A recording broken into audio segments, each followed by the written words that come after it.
Hello and welcome to Ms. PM Reads Christian Content, where we are continuing with Abscond by GG Wagner.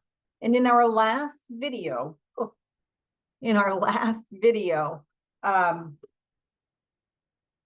Milo, okay, let's see. Lyzee's mom's gone out. Milo has shown up at the house, and Lyzee discovers that he is not an 18-year-old boy that she thinks she's been conversing with. And basically, he lets himself in. And as she's going to her bedroom to get changed, trying, I think, to keep him out, the door doesn't close and he's coming in. And that's where we left off. And I was a little afraid things were gonna get a little dicey there, but they're not. We've jumped forward. So this is hopeless. Lyzee studied the test stick in her hand and watched as a second line appeared. Uncertain which line meant what, she skimmed the insert from the package. Her hands trembled, which made it hard to read the small print. 2 lines means the test is positive, she read aloud. Lyzee tossed the stick in the trash and scrounged for the second box, and a more expensive brand she had hoped not to open.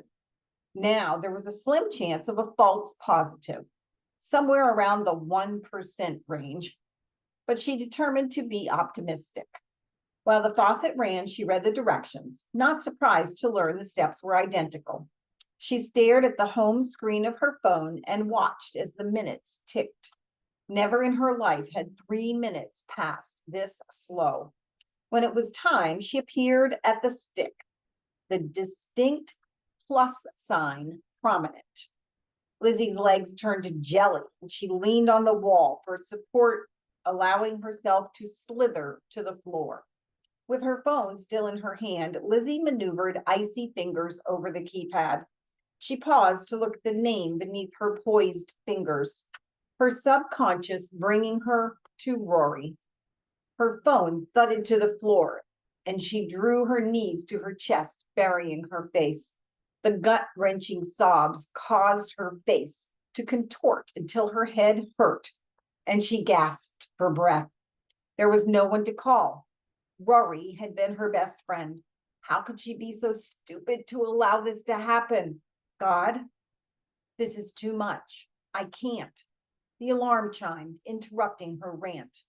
With the weight of her grief, it took a considerable amount of effort to reach for her phone.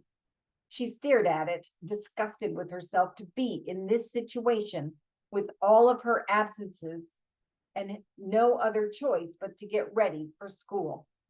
She grabbed a handful of tissues and dabbed at her swollen eyes as she began gathering the evidence, careful to stuff the empty boxes and packaging back into the plastic bag. Her mom wasn't home now, but could show up at any time. So Lyzee rearranged the trash in the basket to hide the bag. She stood in front of the mirror and tried to avoid her reflection as she scrubbed her face. Fury intensified with every thought. Forcing her head up, she stared through the empty eyes in the mirror, trying to apply enough to makeup to conceal her broken heart. The sound of Mrs. Simmons' voice droned in the background of Lyzee's already crowded mind. A discussion of characters from The Great Gatsby only seemed to irritate her. She had the entire cast beat with ones from her real life. She looked at the time on her phone again. Only 20 minutes had passed since the last time she checked. A boy was reading aloud towards the front of the room, but she couldn't tell who it was. All she heard was the deep hum of a throaty voice. Maybe it was Caleb, she thought. Since the funeral, Lyzee avoided him and his new girlfriend. She knew everyone had to move on with life, but it seemed like Rory was being forgotten. A look from across the room got her attention. She was now under the scrutiny of Mrs. Simmons. Lyzee pored over the pages and listened for context clues to find her place. and wasn't surprised to hear her name called to answer the next question. Her heart thumped in her chest and blood rushed in her ears. I think Jay Gatsby was chasing the wind. Daisy didn't love him. True love is not something to be earned by trying to be good or rich enough. It's a free gift, just because. Lyzee shrunk in her seat, willing herself to disappear. It felt as if everyone in the room was looking at her, and her ears rang from the silence. After what seemed like an eternity, she got an agreeable nod that released her from this freeze frame. The class resumed with verb. A discussion on different motives of the make-believe characters ensued, while Lizzie's thoughts drifted away from fictional East and West Egg back to Samuel's Gate. Shifting in her seat, Lyzee could feel the vibration coming from her phone. May I be excused? Lyzee asked.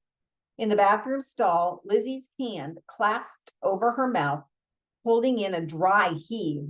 Her eyes teared up. She paced back and forth, willing herself not to throw up again. Another vibration from her phone filled her heart with dread. She didn't need to look to know it was Milo. What are you doing?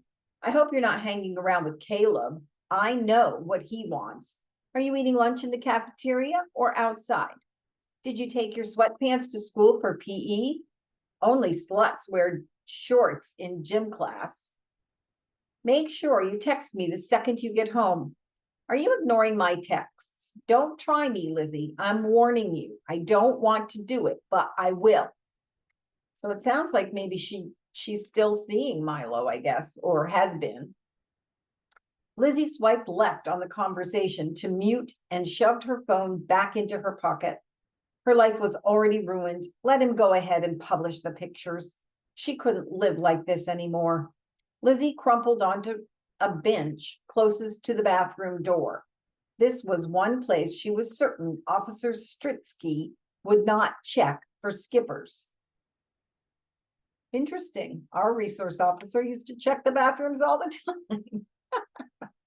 A girl opened the door and Lizzie's nose was once again assaulted by the citrus-like air freshener being pumped into the room, apparently activated by movement. She willed herself not to succumb to the nausea. Just a few more minutes and it would be time for the bell. The office was on this hall, so she could grab her bus pass and be out of the building before Mrs. Simmons had a chance to turn her in. Lyzee could feel the beating of her own heart thudding out of control as she approached Mr. Tom. She handed him the green form and watched his jovial countenance turn solemn. His face turned white, and hers must surely be red.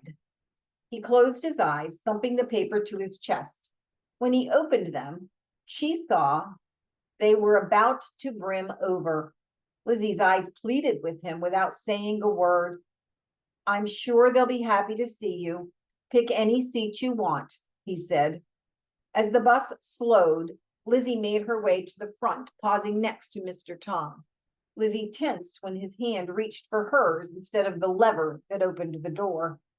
Her eyes held his gaze for a brief moment, his smile so full and warm it almost made her lose her nerve. He gave her hand a fatherly pat, and Lyzee found the courage to smile back. Take care, Mr. Tom said. She walked with her head down, waiting for the bus to pull away before taking in the full view of the house. The memories, vivid but distant. It seemed so long ago she could barely remember ever being innocent and carefree the way she had been with Rory. She stood on the porch and stared at the doorbell, wondering now why she had come. A wave of panic washed over her. What was she doing here? Turning to leave, she heard the door open behind her. Lyzee? Gwen asked. I'm sorry for just showing up, Lyzee said. Feeling the vibrations of Gwen's shoulders in her arms and the quiet sobs, Lizzie's posture relaxed. Her grip tightened, not sure who was comforting who. With wet eyes clamped tight, she clung to Gwen as if her life depended on it. knowing without a doubt that this was where she belonged. How could she have believed that they didn't love her anymore? You, my sweet girl, are just in time to help me make dinner, Gwen said. I need to tell you something, Lyzee said. Let's get dinner started first, then we can get caught up. Can you hand me the cheese grater? Gwen asked. Lyzee turned to the cabinet next to the sink, giving an extra tug because that was the one that stuck a bit. She reached for it without thinking and handed it to Gwen. Lyzee volunteered to make a simple green side salad and worked her way around the kitchen, gathering the items she needed. She hung over the sink, straining to get a better look at the old oak tree that stood magically in the center of the yard. The impressive array of branches twisted and contorted outward and upward toward the blue sky. It only took a second before she spotted the branch Rory had introduced her to, the one bent like a chaise lounge where they loved to read. Lyzee swiped at her eyes with the back of her hand. Oh, honey, those onions are strong. If you just leave them, I can cut them in a minute, Gwen said. It felt so right being here in the Cooper's kitchen, working alongside Gwen to make a family meal. Lyzee had let her guard down and was ready to reveal her secret when she caught a whiff of the chicken Alfredo simmering on the stove. She bolted from the kitchen, running up the steps 2 at a time and then straight into the bathroom. You okay, Lyzee girl? Gwen asked softly through the door. Lyzee forced a mumbled response, the best she could do with her head over the toilet. She was afraid to move too far away, but crawled the couple of steps to the vanity. It took a bit more effort to reach the top drawer, and even more to turn on the faucet without actually standing. She folded her legs crisscross and leaned against the wall, pressing a cool washcloth to her forehead. The effort paid off as the queasiness lessened. If past experience held true, she should be okay now, but continued to sit. Her eye traveled up the back of the door and noticed the pink, fluffy robe. Only then did it register that it was hers, and the hook next to it was bare. Overcome with curiosity, she opened the cabinet under the sink to discover her basket of necessities. That's what Gwen called them. She and Rory each had their own, containing items that catered to their unique preferences. Body wash, shampoo, and makeup for their very different complexions. Hers was the only one there. It suddenly dawned on her that Gwen had expected her to come back. Unable to speak, Lyzee melted into the fabric of the couch next to Gwen and reached for a fuzzy pillow. It pierced her heart to think that she had caused Gwen to grieve for not only Rory, but for her too. She buried her face to hide the tears that wouldn't stop. Every time she opened her mouth to explain, her voice choked with emotion and she couldn't speak. She closed her eyes and tried once again. Her throat felt thick and raw, but managed the best she could. I'm so sorry. Since Rory died, all I've done is mess up everything, Lyzee cried. No, Lyzee, not everything. Messing up is just a part of life. The trick is to learn from our mistakes and refuse to allow them to define you. I like that one. This is bigger than a mistake. There is no fix. I'm pregnant. Lyzee felt Gwen's arms come around her and she melted into her shoulder. The warmth of Gwen's hand that stroked her hair sent a calm that covered her heart and mind. All of that disappeared with a thought. Maybe Gwen hadn't heard or didn't understand.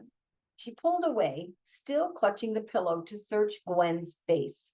There was no sign of disappointment or condemnation, so Lyzee repeated, I'm pregnant. I understand that. It's going to be okay. Mark and I love you and will be with you every step of the way, Gwen said.